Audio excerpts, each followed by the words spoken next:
সন্ত্রাসীদেরকে এখনই রুখে দেওয়া না যায়, এখনই যদি তাদেরকে রুখে দেওয়া না যায়, তাহলে ওরা এদেশের স্বাধীনতাকে জ্বালিয়ে পুড়িয়ে বিশ্বাস করে দেবে। যদি এখনই ওদের টুটি চেপে ধরা না যায়, তাহলে এটা মুসলিম দেশ, এখানে কোনো উগ্রবাদিতার স্থান নেই।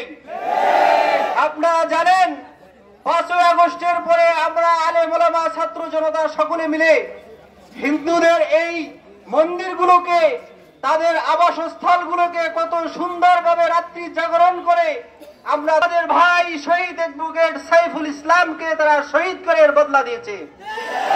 এই ইসকন নামক সন্ত্রাসীদের সাথে আপনারা যতই আপোষ করবেন, যে এই অ্যাডভোকেট সাইফুল ইসলামের হত্যাকারীদেরকে প্রকাশ্যে দিবসকে ফাঁসির কাছে ঝুলিয়ে মৃত্যুদণ্ড কার্যকর করতে হবে।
জিন্দাবাদ।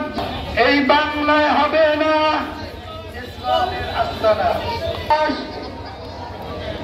এই বাংলায় হবে না ইসকন্দের বসবাস।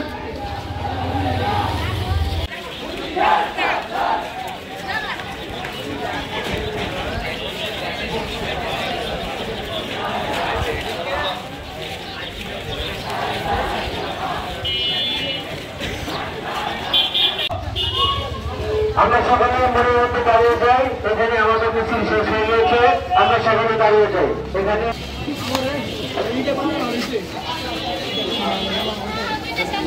তোমার দিনের প্রেমে পড়ে, তোমার মায়ায় পড়ে, তোমার তুমি আমাদের মাঝে বক্তব্য দিলেন।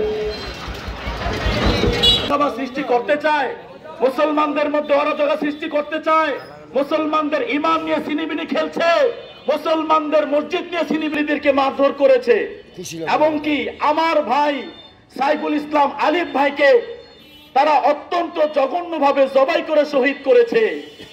এত সাহস কিভাবে পায়? এই বাংলাদেশে মুসলমান থাকা সত্ত্বেও 90-95% মানুষ ইমানদার থাকা সত্ত্বেও এই সনাতন ধর্মের আক্রান্তবোধী ইসকন এই ব্যাধি বাংলাদেশের মানুষদেরকে যেভাবে আক্রান্ত করছে, যুবকদের চরিত্র নষ্ট করছে, মা বোনদের ইজ্জত নিয়ে ছিনিমিনি খেলছে, যুবকদেরকে মদ জুয়া আড্ডার ভিতরে যেভাবে তারা নিমজ্জিত করছে, বাংলাদেশের মুসলমান কখনোই এটা সহ্য করতে পারবে না। আওয়াজ করে বলেন ঠিক কিনা? সম্মানিত হাজিরিন, বাংলাদেশের এই ইসকন এরা কি চায়? এই ইসকন আসলে হিন্দুদের যে দুর্বল যারা আছে, দুর্বল অসহায়, এদেরকে আক্রমণ করে। যেমন ধরেন ঢাকা স্বামীবাগ এক মন্দির, এই যে স্বামীবাগ মন্দিরকে ইসকন এরা সর্বপ্রথম এই জায়গায় আইসা এই মন্দিরের যত পুরোহিত এবং হিন্দুত্ববাদী ভাইরা আছে আমার, যারা মূল ধারার, এদেরকে লড়াইয়া পিটায়া তারা সেই মন্দিরকে দখল করে নাম দিয়েছে ইসকন্দ মন্দির, ইসকন মন্দির।